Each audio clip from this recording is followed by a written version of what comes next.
Hi all, this is Marc Pare from CloudOps. Thank you very much for joining us today. We're just going to give it a couple of minutes as waiting for some more people to join.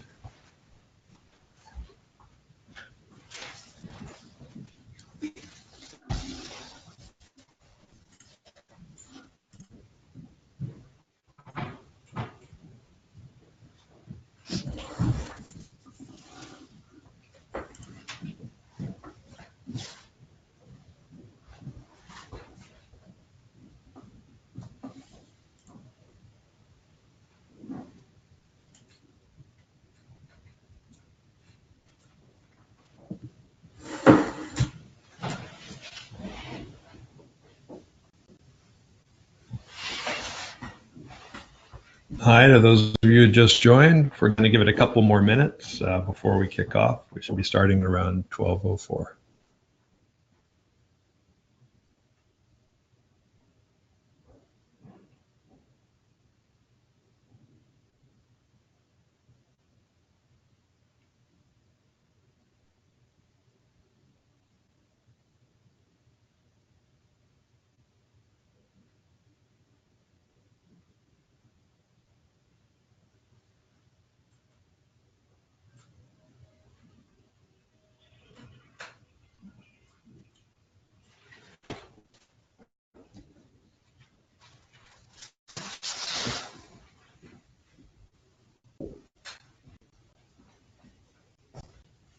Hi there to those of you who just joined. We'll be starting in about a minute's time.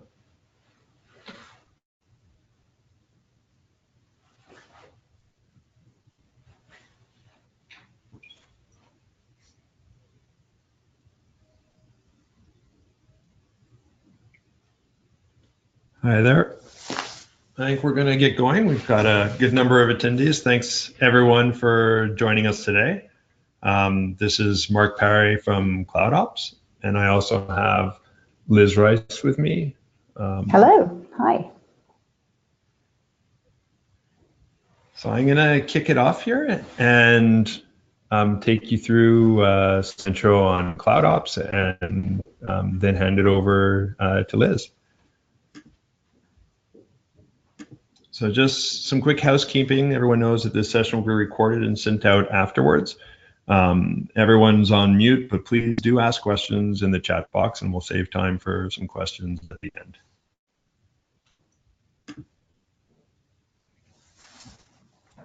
I just want to start with the importance. I think we all recognize this, that cloud consumption matters. We're seeing the trend that software is eating the world. A lot of organizations going through what they call digital transformation. And in this, that cloud as an operational model, as well as API-driven infrastructure and DevOps are digestive enzymes that are really helping that software consume the world and take over services. In between that, we strongly believe that open source is to be used to help control costs and destiny, leveraging open standards where we can. And that we're seeing this trend of everything becoming a service. The projects are becoming products and treated like a product.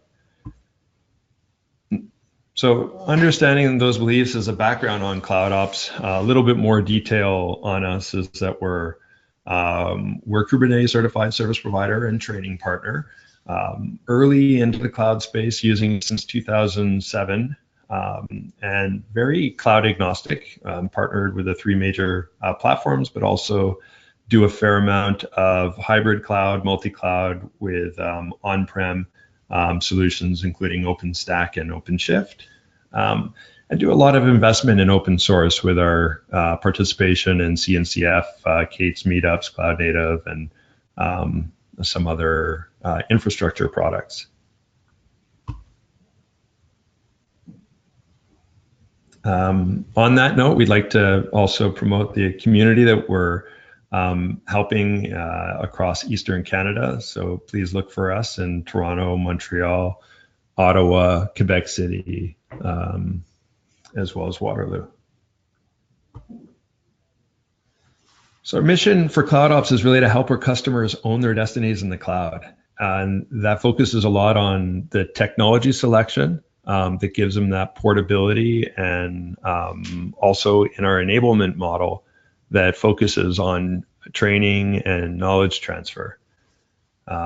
Our vision as we're building future-proof cloud solutions with an operational focus that leverage open source key partners like Aqua, as well as CloudOps automation and software on how to optimize how the services are delivered, consumed, and connected. Well, we all know the digital deluge, that digital transformation can be messy, and this was a slide we really loved back from, I'm going to miss my attribution here correctly, but maybe Liz, I'll get it in the question. I've seen it before, but I can't remember where it's from. No, this was from a DevSecOps presentation, which we love so much that we actually leverage it and really talk about it as being not just sec, but also ops as a whole. And that sec security needs to be built into the ops portion. So we all know the cultural change of the developers wanting change and the ops wanting stability. Well, we're in the middle of that, helping the DevOps roles navigate what we call, lovingly referred to as the hellscapes, the overwhelming DevOps ecosystem, as well as the ever-growing and turbulent cloud-native landscape. And our goal in this is to help people navigate through that, and also for those who haven't been introduced to it, to understand the projects to the level they're passionate about it, to have stickers on their laptop. So we do this through DevOps transformation consulting, workshops on Docker Kubernetes and security, as well as DevOps platform and practice assessments, doing a fixed review of where someone's at and where they want to be.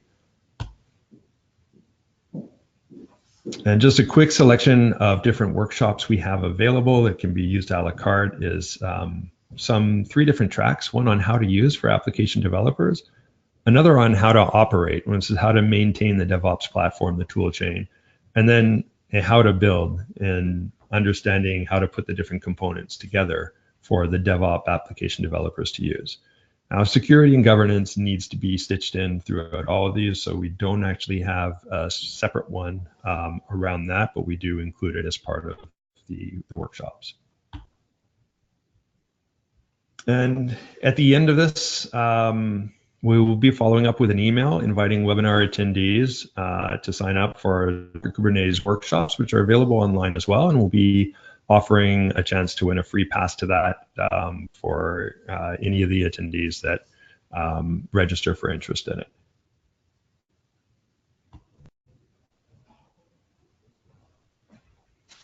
The slide's moving a little slow on my screen, but it looks like you may all be seeing the updated one. There we go.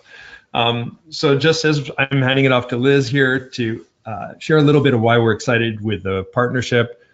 We recognize in this focus on moving software quickly into production, one of the things which has limited that velocity and I would argue even increased risk is the way security has been handled with InfoSec being placed in after the fact. And now that there are these modern technologies, we can really shift that left and integrate it into the DevOps pipeline tool chain. And so CloudOps' focus is around helping customers adopt these DevOps culture as well as tooling and best practices. And we focus on the verticals of telecom, financials, health, and SaaS, very security-minded and focused on open source. And then we also invest a lot in the community, as mentioned before. The community is very innovation-focused, security-minded as well, and stitched together by open source. And we see Aqua as being a great contributor on both the code side to the community, as well as the investments they make in education and where Liz's role in KubeCon and helping curate the content for that event. And her leadership role in the community, as well as their tooling focused on DevOps and security.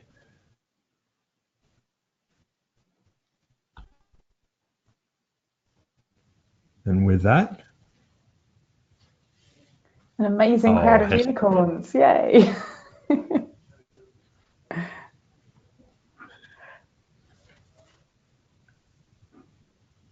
All right, Liz, you should be given control as of now. Okay, let's see whether I can control these slides. Okay, yes. So a little bit of background on me. I am the technology evangelist with Aqua Security. I've had a background in containers for quite a few years now. And I very much came from the development side of that kind of triumvirate of DevSecOps. But working with Aqua, I've got really fascinated by security, and particular security in cloud native environments. And as Mark mentioned, I'm pretty heavily involved with the CNCF and helping to put together the content for Cloud Native Con, KubeCon. So if you're at the event in Seattle coming up soon, I hope to see you there. But for now, let's get started talking about, this is very slow to move forward these slides. Why is that not moving forward?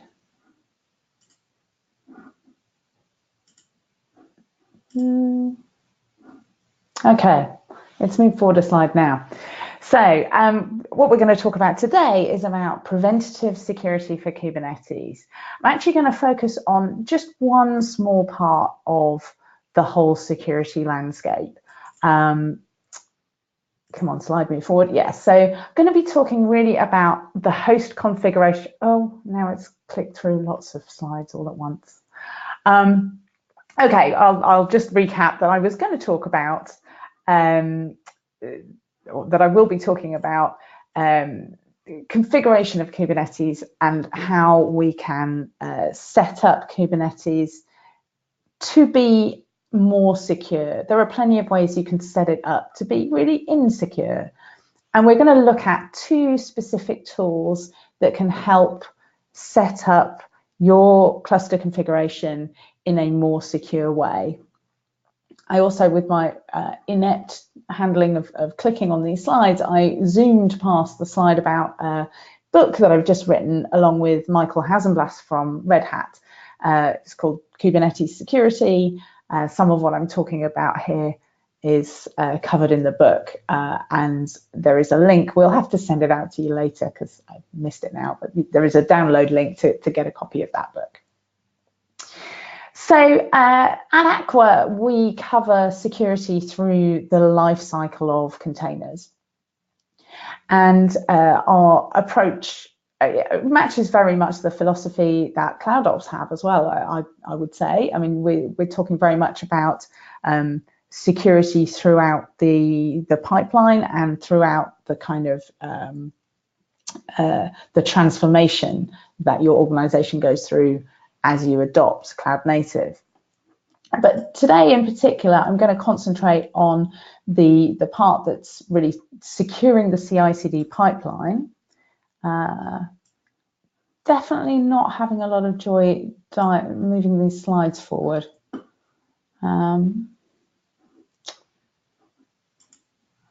What's it complaining about now? Yeah, I'm wondering if, Mark, perhaps it would make sense for me to just ask you to click the slides forward and for you to actually do that, because I'm really not having much joy at my end trying to do that. Is that okay? Yeah, I'll try and see if I've got access to that as well, or if it's frozen up on us completely. Because the connection here is really bad. That's why. See, your connection's dead. All right. Okay, apologies for the. We're having some connectivity issues here.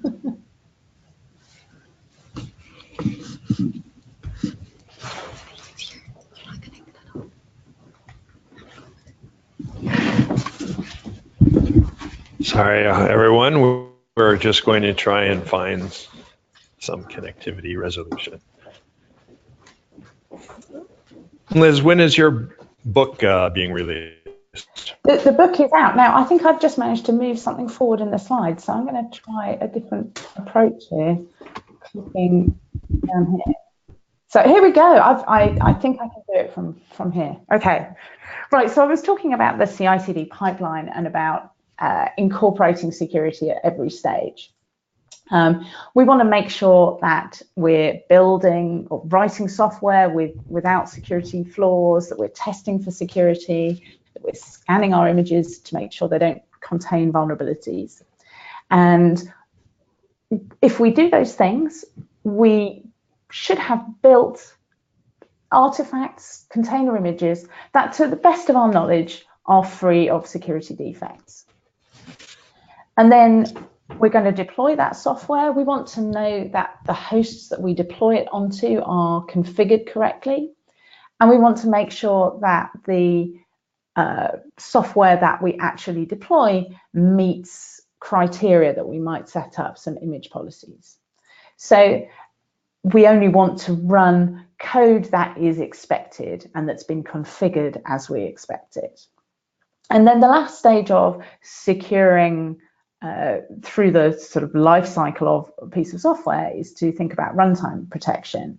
And this is really one of the specialist pieces of Aqua's container security platform, where we can detect anomalous behavior at runtime. So that's a kind of very high level view of the places that we can incorporate security.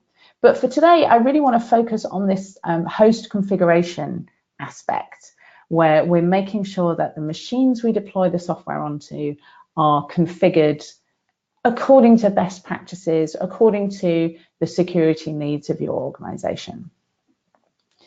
So there are different components that run as part of Kubernetes. There are several components that will run on a master node, and a smaller number of components that will run on your worker nodes. And they all have different configuration options, many of which can have some kind of security impact. Some of those options are really significant from a security point of view. A very obvious example is that if you allow any unauthenticated anonymous access to the kubelet API, then that is effectively the equivalent of root access to your cluster. If somebody can issue commands into the kubelet, they can run or interfere with the software running on your cluster. It's a very, very simple thing to change that configuration to make sure that you don't leave that port open, but it's something you want to make sure you've got set up correctly. Over time, we've seen the different installation tools actually improve their defaults for these settings. So, for example, if you're installing these days using Kube-ADM, it will give you some pretty good defaults, particularly for a lot of these really kind of gross security issues that you could misconfigure. But you may have installed your cluster some time ago. You may not be using exactly the same installation tools. You may have some scripts of your own, and you may want to just check for drift. So for all those reasons, it's a good idea to actually be able to check what the configuration settings are. And really, the question is, how do you even know what those settings should be? We shouldn't all have to be experts in every single configuration flag across all these different components. It should be straightforward to set up the configuration to run securely. So there is some help and guidance available on this. There is a document from an organization called the Center for Internet Security called the Kubernetes Benchmark. I'm actually a co-author on this as well. And this is kind of 200 pages or so of recommendations on what your configuration should look like for security best practices. Now, Not absolutely every single one of those 200 pages of tests may be right for your organization. There may be good reasons why you don't want to follow every single guideline in this benchmark, but nevertheless, it's a good idea to know why you don't want to follow a particular recommendation, because a lot of them really are very sensible defaults for most circumstances. Now, the fact that there are 200 pages worth of recommendations and tests and configuration settings here, it makes this pretty daunting to think about actually trying to check whether you meet these guidelines. And for that reason, at Aqua, we built a tool called Kube-Bench. It's an open source tool that automates running the tests defined in this benchmark. You can run tests for the master node and another set of tests for the worker nodes across your cluster. You can run it very easily as a container that you can pull from Docker Hub, or you can build it yourself from the code that's available on GitHub. So that's a really useful tool for checking whether you're in compliance with those benchmark recommendations. The output you'll get looks something like this. This is just an extract showing you, some tests that have passed, some tests that have failed.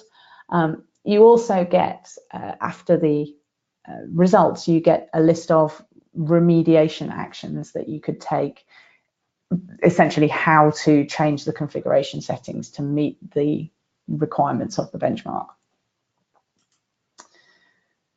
So those 200 odd tests are defined in YAML files. So if you want to modify them, or if you want to skip some tests that you've decided don't actually apply in your particular circumstances, you can easily do that. So you can change the configuration file, either build your own version of the container or run from source, and that's kind of tweaked to meet your needs. We recommend running these tests on a regular basis, typically, every day, just to make sure that configuration hasn't changed from what you're expecting. Now, that's something you could do very easily in Kubernetes with a job, or if you are an Aqua customer, we do also have it built into, let's try and make that go forward. We have it built into the container security product that we provide to our commercial customers, showing a summary of the results from the Kubernetes benchmark. There's also a similar benchmark for Docker, and again, the results for that are shown inside the Aqua product and can be scheduled to run on whatever frequency you want. So that tool can help you set up the configuration to meet the kind of best practices.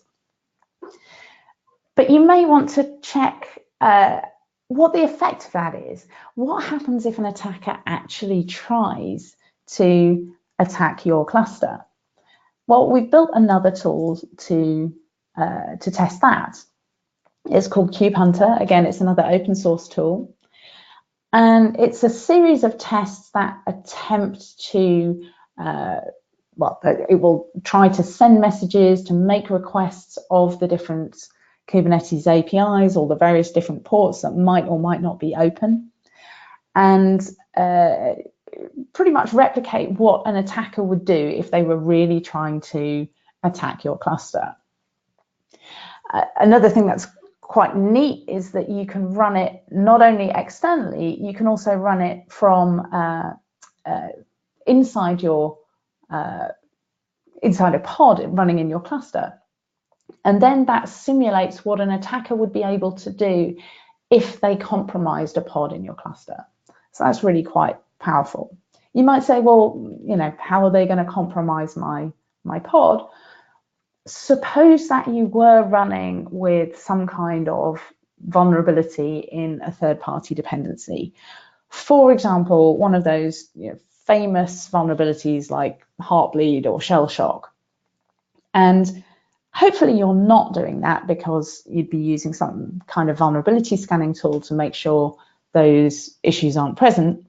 But let's just suppose somehow you are running with a vulnerability, or there's a 0 day that you couldn't detect through scanning. If an attacker has managed to compromise your pod because of a vulnerability like that, the extent to which they'll be able to move around in your cluster and do bad things with your software and with your data, you can explore that using CubeHunter running as a pod inside your cluster. So that's a really valuable thing to be able to explore. You can run it either, we have this online site, cubehunter.aquasec.com, which gives you a nice, easy way to both run the command and also view the output of that in a, well, this is the output that you'd get, the raw output from running the code. And if you run on that website, you get a kind of pretty version of that report and a link that you can send out to, you know, perhaps you want to send this report to somebody who holds some budget so that you can spend that budget on fixing security issues that it finds. You don't have to use that website. You can also run the code directly from GitHub and get the raw information. So we have these two different tools, the CubeHunter and Kube-Bench. Kube-Bench is checking the configuration, and CubeHunter is checking what an attacker can do given the configuration you have. So we just take a quick look at an example of how those two things can sort of operate together. And here's an example of a problem that CubeHunter has found. It's discovered that it's the issue that I mentioned earlier. The kubelet has been configured with anonymous authentication permitted. So anybody could make requests of the kubelet without needing to authenticate. And CubeHunter has essentially proven that that's the case by making a request onto the kubelet API. And if we look at the results run on the same cluster but using Kube-Bench, we can see that that is indeed one of the tests that failed on Kube-Bench. So if we'd used Kube-Bench and followed the recommendations, we would have not had this setting, and CubeHunter would not have been able to make an anonymous request successfully to the kubelet. So we can see how those two tools are kind of giving like a pincer movement to identify that particular issue on this cluster. Or if you like, it's kind of redundancy. There's two different ways of finding out about this problem. So I hope that that's given an insight into these open source tools that we've written to help with preventative security. If you want to learn more about the kind of enterprise security issues in today's Kubernetes world, Aqua, along with AWS and Red Hat, are hosting an event called KubeSec Enterprise Summit. This is a co-located event with KubeCon in Seattle. So this is happening the day before the main conference. And yeah, it's a full day event talking about enterprise concerns and remedies for security in a cloud native world. So I hope we'll see some of you there. And finally, I think we have a slide with, if I can get there, the links to, it's not cooperating again. It's just got the links to those two tools that I've been talking about, CubeHunter and Kube-Bench. And yeah, it's really not going to let me move forward to that, I think. Thank you, Liz. That was a great presentation. Thank you very much. Sorry for the technical challenges. We will be sharing the content after with less logistical challenges in the content, I assume. And I think we do have some questions coming in. Great. So one of the first questions here, Liz, is beyond the Kube-Bench CubeHunter, what would you consider the most important tool to use for Kubernetes Docker sysadmins? This is pretty straightforward answer for me. The most important thing that you can do to prevent security issues in your deployment is to use a vulnerability scanner. You can use, there are some open source options. Aqua has a free, it's not open source, but it is free tool called Microscanner, which scans your, all of these different image scanners will look at your container images and report on these vulnerabilities that are already known. So the really well-known high severity ones like shell shock and heartbleed that I mentioned before, but there are thousands of these potential vulnerabilities. Some of them are, really unlikely to cause any problems, and they're given kind of grades of how serious they are. But there are plenty of known vulnerabilities that could exist in your software images, and you need to know that you're not running with dependencies with those vulnerabilities. So absolutely, if there is one thing that I advise people to do, it's to use a vulnerability scanner on your images. Got you. And that brings up the question of obviously we're hearing about new vulnerabilities all the time.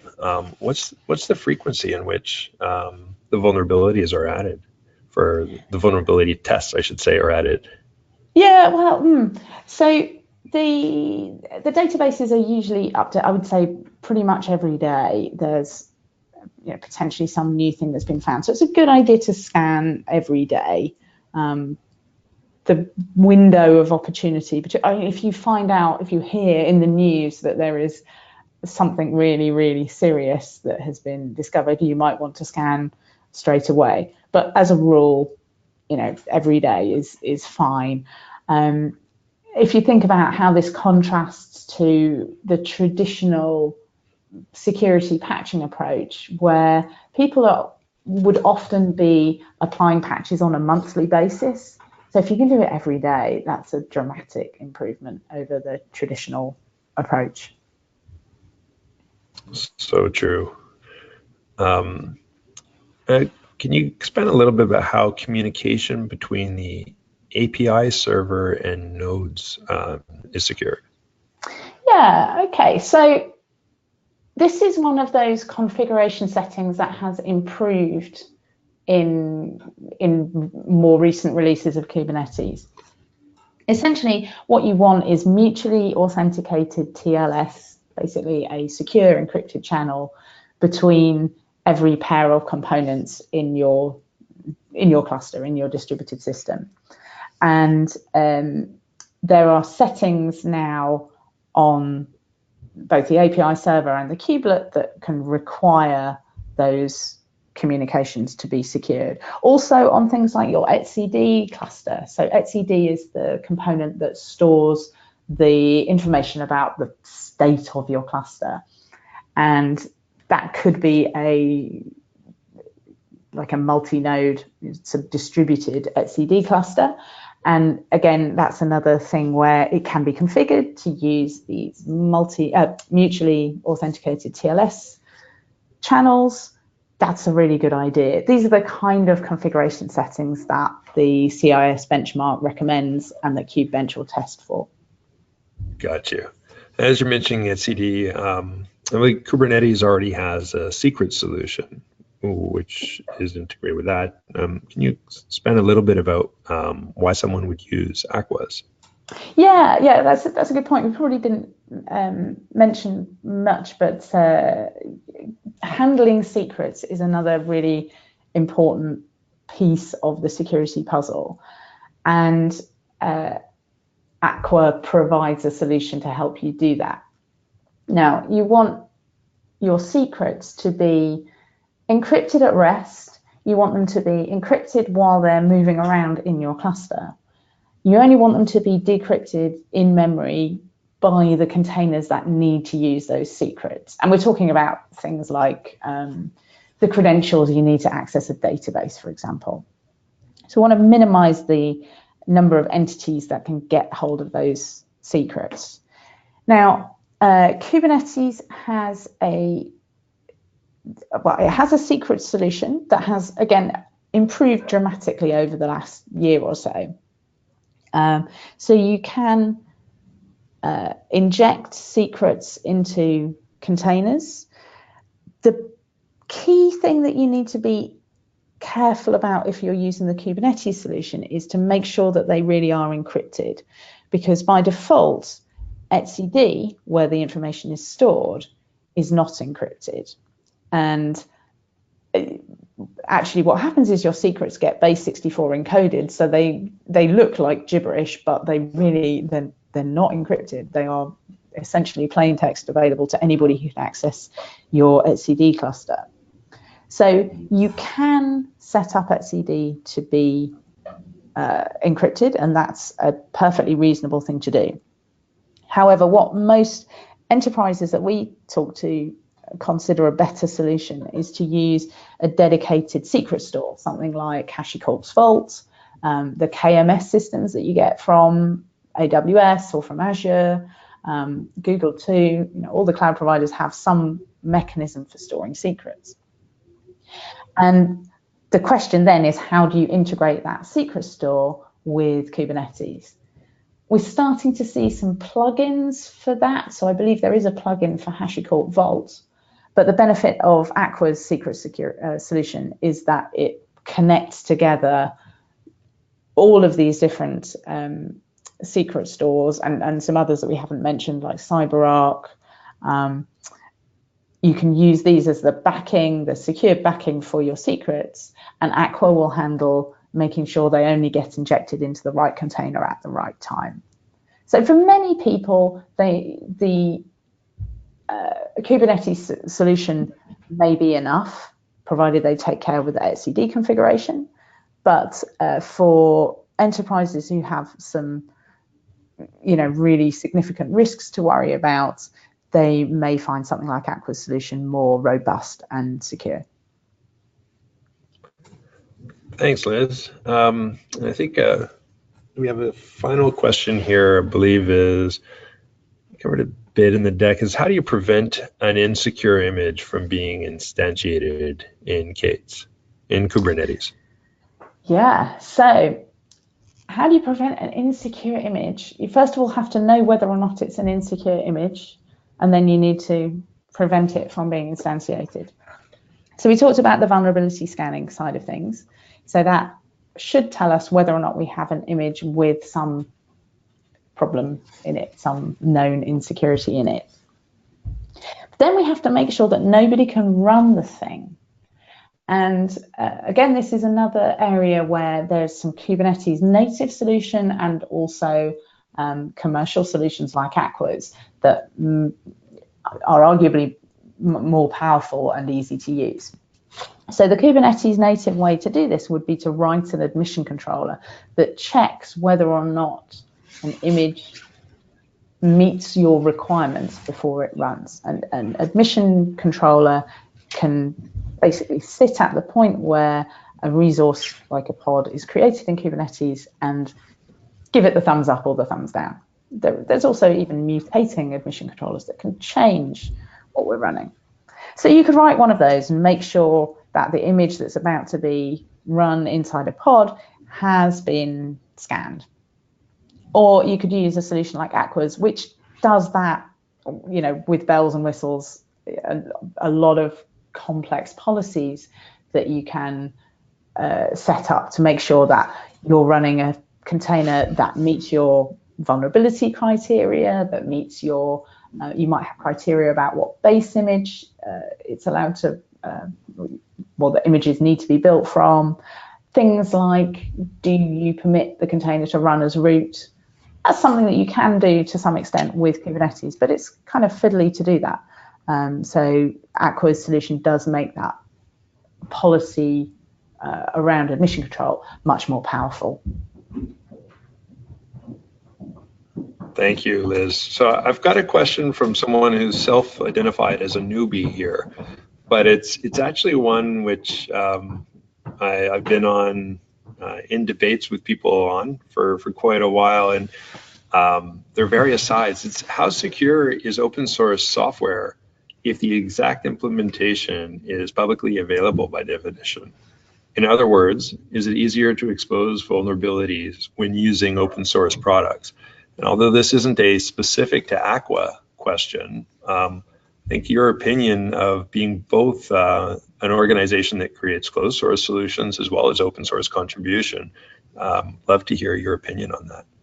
Yeah, I think that's a really great question and a very sort of philosophical one. I guess the schools of thought are, is daylight the best disinfectant? Does the number of eyes that can see a piece of code, does that help to flush out any problems? And there are a lot of examples where that does seem to be the case. Equally, just the fact that people can see the code doesn't necessarily mean that they will look at it in great detail. You can certainly make an argument that says if there are any vulnerabilities in that open source code, maybe the people who are most motivated to look at the source code and find those vulnerabilities are the attackers, because they kind of have financial gain out of successful attacks. So you could make an argument that you don't want to have everything exposed to the open community. I mean, my own view is that the benefits of open source are much more around the speed at which you can create things that don't differentiate your business. These things like Kubernetes, they're really plumbing software for most businesses. If you're in the business of, I don't know, selling train tickets or running a retail emporium, the software that's running your websites and all your various bits of your business, the fact that it's running on Kubernetes is not really core. It's not a core differentiator. So the fact that lots of people are collaborating on open source software to enable this just makes everything better more quickly, in my opinion. I don't know if there's some research on whether open source or closed source software has been found to have more vulnerabilities or not. I think that would be a pretty difficult piece of research to do because you don't know about what's happened in the closed source world. So very hard to be sure either way. I totally agree with those statements and the value of open source building on the shoulders of giants of what's been created, that you're getting that lift from everything that's been done before, and the ability to share that with the community being so valuable. Keep reinventing the wheel. Everybody is able to reuse something that other people have already created. It's just so powerful. I suspect if we did a study on open source versus closed source and vulnerabilities, we would discover that the fact that GitHub exists and people are contributing their code to it with passwords in it at times would be one of the biggest contributors to security flaws. That really putting your secrets and passwords into code and having it hosted on the GitHub, I know quite a few of the hackers are scanning that and looking for stuff that really should not be there. Yeah, and they're finding it. Yeah, it's a really great point. If you're listening to this webinar and another really straightforward action you can take is just go and make sure nobody is checking passwords into GitHub or tokens. Well, thanks, Liz. I think that'll conclude our webinar today, unless you had anything left to add. I will just remind everyone that there is a book to download and about the KubeSec events coming up at KubeCon. Very much hope to see you all there, and I hope you found this webinar useful. And thanks very much to the CloudOps team for inviting me. Thank you so much, Liz, for joining us today, and everyone for listening in. We will be sending out the content from today with the full content, including the missing slides. Thanks all for the patience and attention. Have a great day.